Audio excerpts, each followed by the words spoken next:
আসসালামু আলাইকুম। আমাদের ৩০ দিনের সুইডিশ কোর্সের আজকে ডে নাম্বার 28 এর সেকেন্ড পার্ট। তো আমরা নতুন কিছু শিখতেছি না, আমরা জাস্ট যা কিছু শিখেছি সেগুলো রিপিট করতেছিলাম। তো আগের ভিডিওর এখানে আর কি আমরা ডিটেলসগুলো আরেকটু দেখব। যেমন কোর সেন্টেন্স হচ্ছে হেই, হেই মানে হাই, গুডমর্রন, গুডমর্রন মানে গুড মর্নিং।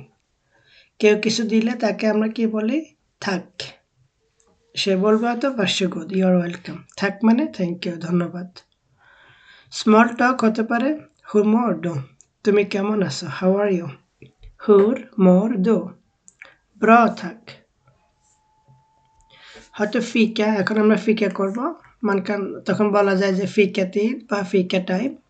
ভয় ক্লক্কান, কয়টা বাজে, ভদ এর ক্লক্কান, ভদ এর ক্লক্কান মানে কয়টা বাজে। কোনো ভুল করলে আমরা বলতে পারি ursäkta বা förlåt। ursäkta মানে এক্সকিউজ মি, förlåt মানে সরি, হেই দো মানে গুড বাই। আচ্ছা, বিভিন্ন জায়গাতে বিভিন্ন ধরনের সমস্যা। যেমন একটা দোকানে আমরা বলতে পারি ursäkta, kortet funkar inte, excuse me আমার কার্ডটা কাজ করতেছে না। তখন স্টাফ হতে বলবে ওকে, প্রুভা igen, হ্যাঁ আবার ট্রাই করো। বুসছেন, বুসছেন মানে বাসে, যখন আপনি বাসে করে যাবেন, ursäkta, bussen kommer inte, excuse me বাসটা তো আসতেছে না, এরকম। på jobbet, কাজে আপনি বলতে পারেন ursäkta, excuse me jag har ett problem, আমার একটা সমস্যা আছে, det funkar inte, এটা কাজ করতেছে না। তখন হয়তো বস বলবে vadå, কি সমস্যা বলো।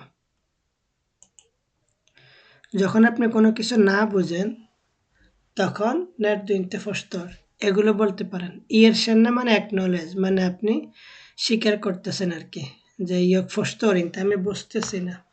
jag hängde inte med, hänga med মানে আর কি বোঝা, কোনো কিছু আর কি বুঝে ওঠা। ইংলিশে আমরা যেটাকে বলি কি I didn't catch that, এরকম। ask for help, be om help, কোনো কিছু না বুঝলে বলবেন kan du ta det igen, তুমি কি আরেকবার বলতে পারো please. kan du prata långsammare, তুমি কি একটু স্লো বলতে পারো। clarify, কোনো কিছু না বুঝলে förtydliga করতে হলে, মানে এটাকে আরেকটু বুঝিয়ে বলতে হলে আমরা বলবো vad betyder, তারপরে পরেরটা আর কি। যেমন vad betyder mat, vad betyder buss, buss মানে কি, vad betyder dator, মানে আপনি যদি কোনো কিছু না বুঝেন তখন বলবেন যে এটার মানে কি। তো এটার মানে এটাকে সুইডিশে বলে vad betyder। kan du förklara, can you explain, example, একটা এক্সাম্পল দিতে পারো। আর একটা নিকেল till framgång, কি টু সাকসেস হচ্ছে কোনো কিছু না বুঝলে জিজ্ঞেস করা অবশ্যই। আচ্ছা, তারপর হচ্ছে ক্লগমল ম্যান অর্টিগ, যে আপনার হয়তো একটা কমপ্লেন আছে কিন্তু সুন্দরভাবে আর কি পোলাইটভাবে বলবেন। যে ursäkta, এক্সকিউজ মি, কি jag har en fråga, আমার একটা প্রশ্ন আছে। jag har ett problem, আমার একটা সমস্যা আছে। তারপর হয়তো বলতে পারেন যে jag har väntat länge, আমি অনেকক্ষণ ধরে ওয়েট করতেছি।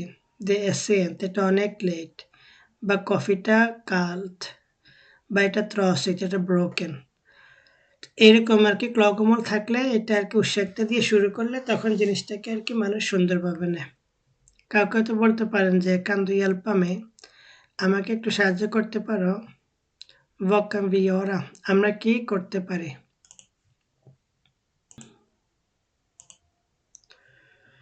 এখানে কিছু লং ডায়ালগ আছে, আপনার ভিডিও পজ করে দেখে নিতে পারেন। যে অফিসে যেমন হেই jag behöver hjälp, হাই আমার একটু সাহায্য লাগবে, med, তখন আপনি বলবেন যে কি। তখন উনি হয়তো বলবে যে har du ditt personnummer, তোমার পার্সোনাল নাম্বার আছে। ইয়ো হ্যাঁ রে মিট ID-kort, এই যে এখানে আমার আইডি কার্ড। কোনো একটা অফিসে গেলে হয়তো আপনার পার্সোনাল নাম্বার জানতে চাইবে, তখন এইভাবে কনভারসেশনটা হবে। যেমন বাসটা লেট করে আসতেছে, bussen är sen, তখন হয়তো একজনে বলবে ja det är mycket trafik, হ্যাঁ রাস্তায় অনেক jam. när kommer nästa, next বাসটা কখন আসবে, এরকম। কোনো একটা সোশ্যাল ডায়ালগ বা ফ্রেন্ডলি ডায়ালগ হতে পারে যে ska vi ta en fika, আমরা কি একটু নাস্তা করব, ফিকে করব? ইয়ার না, হ্যাঁ অবশ্যই। কাফে ও কানিল বললে কাফে এবং ওই যে বললে যেটা ওইটা দেলতারিয়াত্তা ব্রো, হ্যাঁ এটা অনেক ভালো। তো আজকের টিউটোরিয়াল এতটুকুই। আপনারা প্র্যাকটিস করুন, পরের টিউটোরিয়াল আমরা ডে 29 এর নতুন টপিক শিখব।